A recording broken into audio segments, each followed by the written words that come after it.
ओम नमो भगवते वासुदेवाय। ओम नमो भगवते वासुदेवाय। ओम नमो भगवते वासुदेवाय।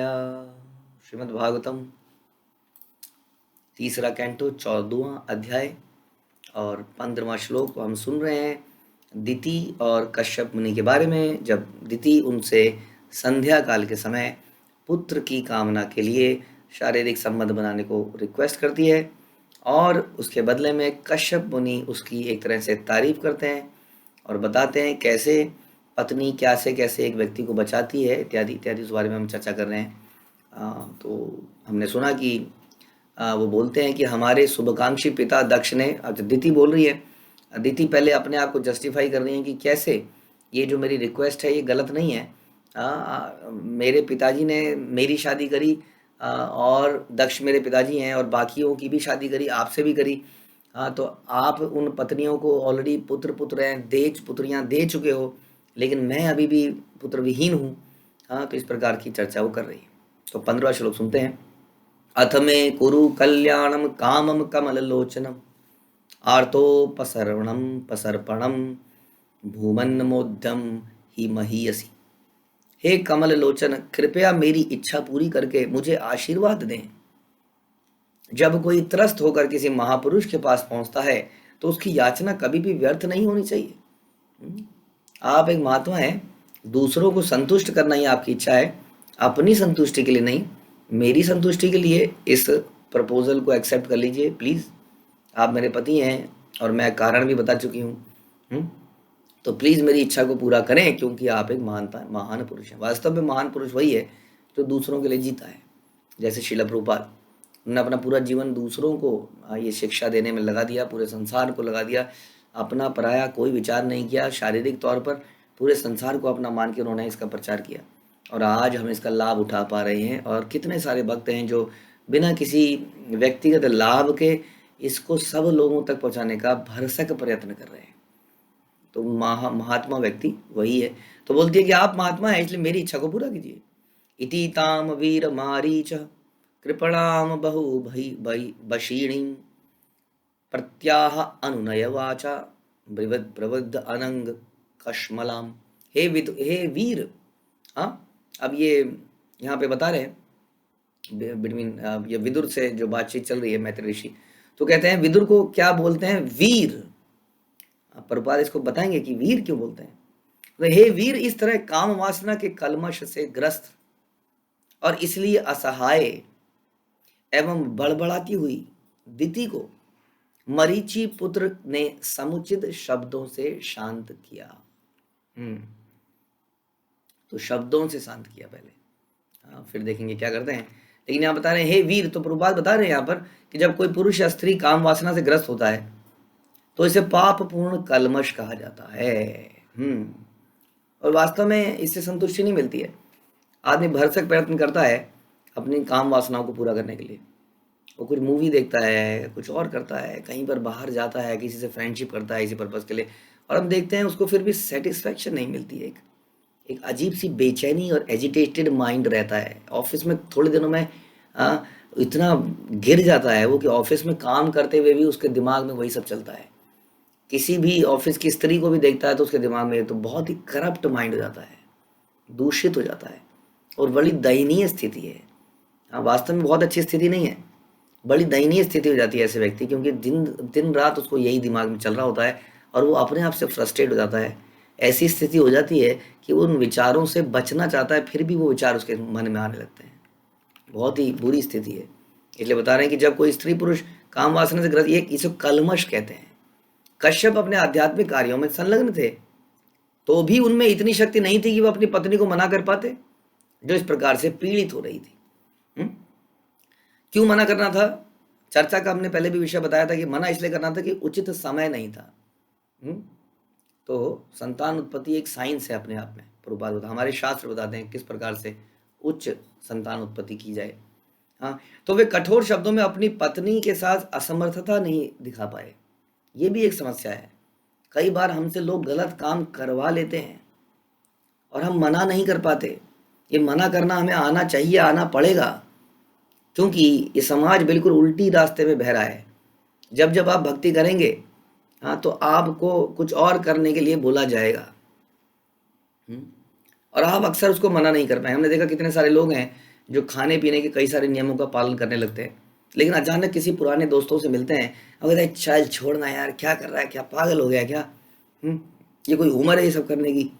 हाँ छोड़, कभी कभी तो चलता है, ये तो शादी है, लोग क्या कहेंगे, रिश्तेदार क्या कहेंगे, तुम तो समधी हो, समझे समधी के साइड के लोग क्या कहेंगे, अब उनकी डिसरिस्पेक्ट कर दोगे क्या? किसी कई तरीके से बोला जाता है और हम मना नहीं कर पाते हैं। ये भी एक बहुत बड़ी कमी है हमारे अंदर, हाँ, कि हम मना ना कर पाना।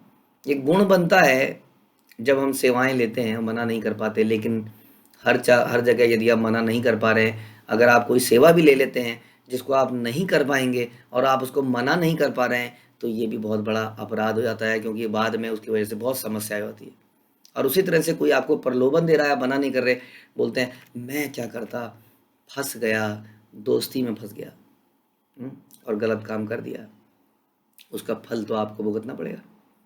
हाँ, अब आगे जाके देवताओं को, यमराज को ये नहीं बोल सकते कि मुझे बोला गया था, मैं क्या करता।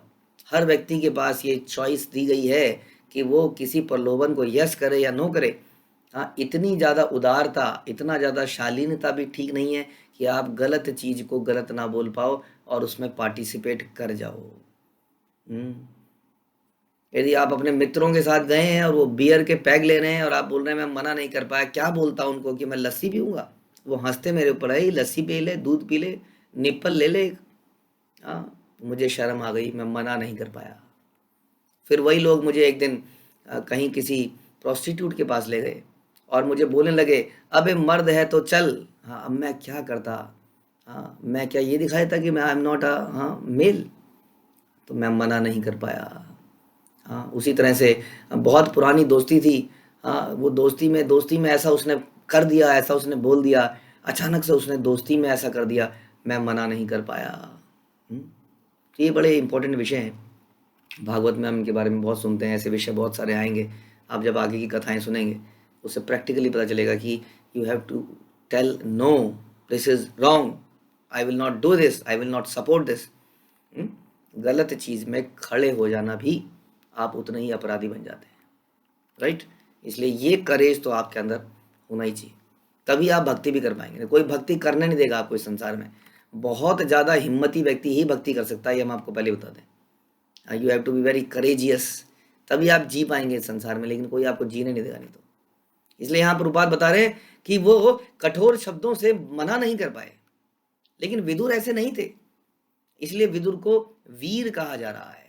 ये विदुर वही विदुर हैं जो कि दुर्योधन को अपने पिता के सामने डांट रहे हैं, कह रहे हैं ये तुम्हारा बेटा बेटा नहीं है, ये सांप है, तुम्हें डस लेगा, इसको तुम्हारे परिवार को डस लेगा। हाँ, दुर्योधन सुन के आग बबूला हो गया। दुर्योधन ने निकल जाओ यहाँ से। हाँ, विदुर ने कहा लो जी, सब लो, मेरा धन धान्य, कुछ नहीं सोचा उसके बाद विदुर ने, और छोड़ के आ गए सारी चीज़ें। ये वही विदुर है। तो ऐसे डिसीजन लेने पड़ते हैं, गलत को गलत बोलना पड़ता है। जैसे विभीषण ने भरी सभा में रावण को बोला, Ravan you are doing wrong, आप गलत कर रहे हैं। सारे के सारे रावण के लोग कह रहे हैं अरे देख लेंगे, मानव ही तो है, बानर है, मानव है, सब मार देंगे, और तुम्हारे लिए क्या है रावण, हम ही देख लेंगे। हाँ, विभीषण उन्हें वार्निंग दिए जा रहे थे, बोल रहे थे कि आपने गलत किया है, गलत का साथ देने से सर्वनाश होगा। हाँ, तो you have to tell, speak out. Okay, तो विदुर को इसलिए वीर कहा जा रहा है क्योंकि भगवत भक्त की अपेक्षा आत्म संयम में कोई भी अधिक बलवान नहीं होता। हाँ, ऐसा प्रतीत होता है कि कश्यप पहले से अपनी पत्नी के साथ इस प्रकार के शारीरिक आनंद के लिए उन्मुख थे, अंदर से थोड़ा सा रुझान था, इसलिए जैसे ही ऐसा प्रपोजल आया मना नहीं कर पाए। यही हमारी स्थिति है, हम लोग बड़े कच्चे हैं वास्तव में इन चीज़ों में, इसलिए बड़ा पक्का बनने की आवश्यकता है, नहीं तो संसार में हर पग पर कोई ऐसा प्रलोभन आएगा और हम फिसल जाएंगे। अब फिसल के आप खड़े हो सकते हैं, लेकिन उसमें समय बड़ा वेस्ट हो जाता है फिसलने में और खड़े होने में। तो इसलिए प्रभुपाद कह रहे हैं, जैसा प्रभुपाद ने देखिए विदेशों में गए, क्या बोल्डली उन्होंने प्रीच किया। हाँ, लोग उनसे पूछ रहे हैं क्या लेने आए हो, कौन सा क्रीम, कौन सा पाउडर, कौन सी टेक्नोलॉजी? उन्होंने कहा लेने नहीं आया हूँ, देने आया हूँ तुमको। मेरे देश को लूट के गए थे, हाँ एक चीज़ तो भूल ही गए, वो देने आए हूँ। हमारी संस्कृति तो देखते जाते, लेते जाते। और उनकी बोल्डनेस इतनी ज़बरदस्त थी कि उन्होंने पैंट कमीज कोट पैंट वालों को धोती कुर्ता बना दिया। जो धोती कुर्ता पहनने में आज हम शर्माते हैं, उन्होंने वो धोती कुर्ता विदेशियों को पहना लिया। जब विदेशियों ने पहना तो हमने कहा ओ ये तो नया फैशन लगता है, हम भी पहनते हैं। तो this is our condition. We have become, हम हर चीज़ के एक कॉपी कैट बन चुके हैं। तो आपको अपना एक अस्तित्व, व्यक्तित्व बनाना पड़ेगा, शास्त्रों के अनुसार उसको जीना पड़ेगा बिना डर के। तो यहाँ पर प्रभुपाद बता रहे हैं कि कर नहीं पाए कश्यप मुनि ऐसा। एषः ते अहम विधास्यामि प्रियम भीरु यथच्छसि शसि तस्या कामम न कः कुर्यात् सिद्धि त्रिवैर्गिकी यथा। हे भीरु, तुम्हें जो भी इच्छा प्रिय हो मैं उसे तुरंत तृप्त करूंगा। अब देखिए, जब आदमी मना नहीं कर पाता है या कुछ गलत काम करता है तो अक्सर आदमी उसको सपोर्ट करने का प्रयास करता है अपने लॉजिक से। आपने देखा होगा कईयों को, कुछ गलत करेंगे तो वो गलत नहीं बोल पाएंगे कि हाँ मेरे से गलती हो गई, क्षमा कर दीजिए, आगे से नहीं करूँगा। आदमी रीज़न देगा, नहीं ऐसा ऐसा इसलिए हुआ क्योंकि उसने ऐसा किया, क्योंकि उसने ऐसा बोला तो मैंने ऐसा कर दिया, उसने मुझे गाली दी तो मैंने भी गाली दे दी, उसने मुझे थप्पड़ मारा मैंने घूसा मार दिया। पहले किसने मारा? हाँ, होता नहीं कि अक्सर पहले उसने किया। तो ये लॉजिक देते हैं हम अक्सर, उससे उससे आपका जुर्म जो है कम नहीं होता है। तो यहाँ बता रहे हैं कि मैं तुम्हारी इच्छा को पूरा करूंगा क्योंकि तुम्हारे अतिरिक्त मुक्ति की 3 सिद्धियों का स्रोत और कौन है। अब इसको दूसरा पहलू भी इसको समझ लेते हैं, प्रभुपाद जो समझाना चाह रहे हैं। हाँ, कि शादी का क्या लाभ है इसको भी सुनते हैं। पत्नी का क्या लाभ है, वास्तविक लाभ क्या है, कैसे पत्नी आदमी को गिरने से बचाती है। ऑल्दो यहाँ पर दोनों पहलू हम समझ रहे हैं, कैसे मना करना भी इम्पोर्टेंट है, लेकिन यहाँ पर कश्यप मुनि बता रहे हैं कि कैसे विवाह और पत्नी आपको सपोर्ट कर सकती है आपकी इंद्रियों को गिरने से, आपको गिरने से। तो वो पहलू भी समझना जरूरी है। तो बता दें कि तुम्हारे अतिरिक्त कौन है जो इस 3 सिद्धियों का स्रोत। प्रभुपाद कह रहे हैं कि मुक्ति की 3 सिद्धियां हैं, अर्थ, धन, अर्थ और काम। बद्धात्मा के लिए स्त्री को मुक्ति का स्रोत माना जाता है क्योंकि वह अपने पति की चरम मुक्ति के लिए उसकी सेवा करती है। पत्नी जो है पति की मुक्ति के लिए उसकी सेवा करती है। वास्तव में बद्ध भौतिक जगत इंद्रिय तृप्ति पर आधारित है, लेकिन सौभाग्यवश किसी को अच्छी पत्नी अगर मिल जाए तो वह अपनी पत्नी की सहायता से मुक्त हो सकता है। क्योंकि संसार में बद्ध जीव बहुत विचलित होता है, उसको इंद्रिय तृप्ति के लिए इधर उधर से कुछ अट्रैक्शन आती रहती हैं, वो फंसता चला जाता है। लेकिन ये आज्ञाकारिणी पत्नी यदि होती है तो उस पत्नी से उम्मीद की जाती है कि वो पत्नी की भौतिक इच्छाओं को पूरा करने में सहयोग इस प्रकार करे कि धीरे धीरे अल्टीमेटली वो आध्यात्मिक कार्यों में जुड़ जाए। ये पत्नी का कर्तव्य है। किंतु यदि पति आध्यात्मिक उन्नति में प्रगतिशील है तो उसकी पत्नी निश्चय ही उसके कार्यों में हाथ बटाती है और तब दोनों ही आध्यात्मिक सिद्धि का लाभ उठाते हैं। इसलिए आवश्यक है कि बालिकाओं और बालकों को आध्यात्मिक कर्तव्य करने के प्रशिक्षण दिया जाए बचपन से, जो कि दिया जाता था एक जमाने में। माताएं बच्चियों को पूरा ट्रेन करके भेजती थी कि कैसे तुम्हें परिवार में रहना है, कैसे सबकी सेवा करनी है, कैसे अपने धार्मिक कार्यों को करते रहना। अक्सर ऐसा देखा गया कि बहू के आने से धार्मिक कार्य शुरू हो गए घर में, जो कि पहले नहीं कर रहे थे लोग। लेकिन उसने सेवा से सबका ऐसा दिल जीत लिया कि सब उसके कहने पर मान गए। उसने जोत जलानी चालू करी, सबने जोत जलानी चालू, उसने प्रणाम शुरू किया, उसने कार्तिक के व्रत रखे, उसने एकादशी रखना शुरू किया, सबने, उसने माला करनी शुरू करी, सबने मान लिया क्योंकि उसने अपनी सेवा से सबको जीत लिया। हाँ, न केवल सेवा से जीत लिया बल्कि अपने पति को भी जीता और अपने पति को बाहरी अट्रैक्शन से बचाया जो संसार में चारों तरफ हैं। वो अपनी पत्नी की सेवा और बाकी चीज़ों से इतना संतुष्ट रहने लगा कि उसकी बाहर की जो स्त्रियों से या बाकी चीज़ों से उसकी अट्रैक्शन समाप्त होती चली गई और धीरे धीरे वो भक्ति में लग गया। तो ये है फायदा। और भी इसके बारे में प्रभुपाद चर्चा कर रहे हैं। सर्व आश्रमान उपादाय स्व आश्रमेण कलत्रवान व्यसन अर्णवम अत्येति जलयान्ये यथा अर्णवम। जिस तरह जहाजों के द्वारा समुद्र को पार किया जा सकता है, उसी तरह मनुष्य पत्नी के साथ रहते हुए भवसागर की भयावह स्थिति से पार हो सकता है। कितनी बड़ी बात बोली गई। कितना मुश्किल है इस समुद्र को पार करने के लिए। लेकिन जहाज से, कितना सा जहाज होता है, छोटा सा ही तो जहाज होता है। आप सोच सकते हैं उस छोटे से जहाज से आप अनंत समुद्र को पार कर जाते हैं, है ना। एक कंट्री से दूसरी कंट्री में पहुंच जाते हैं, समुद्र समुद्र समुद्र चलते चलते। जो समुद्र अदरवाइज आंखों से देखते हैं तो कोई अंत नहीं दिखता उसका। हाँ, तो उसी प्रकार से बता रहे हैं कि प्रभुपाद बता रहे हैं कि समाज में 4 व्यवस्थाएं करी गई हैं। 4 प्रकार के आश्रम बनाए गए हैं। एक है ब्रह्मचर्य, उसके बाद में गृहस्थ, वानप्रस्थ और संन्यास। अब इसमें बता रहे हैं कि बाकी जितने भी हैं, यानी कि ब्रह्मचर्य यानी कि गृहस्थ को अगर छोड़ दें, हटा दें, तो ब्रह्मचर्य, वानप्रस्थ और संन्यास, इन तीनों के लिए जीवन में कठोर नियम कानून है, ताकि ये आध्यात्मिक उन्नति कर सके। एक ब्रह्मचारी को, यानी कि जो व्यक्ति 25 साल तक या उसका विवाह नहीं हुआ है, हर व्यक्ति को कड़े नियमों का पालन करना चाहिए, ताकि वो इंद्रियों पे 100% कंट्रोल प्राप्त कर ले। 100% बिफोर ही मैरिज।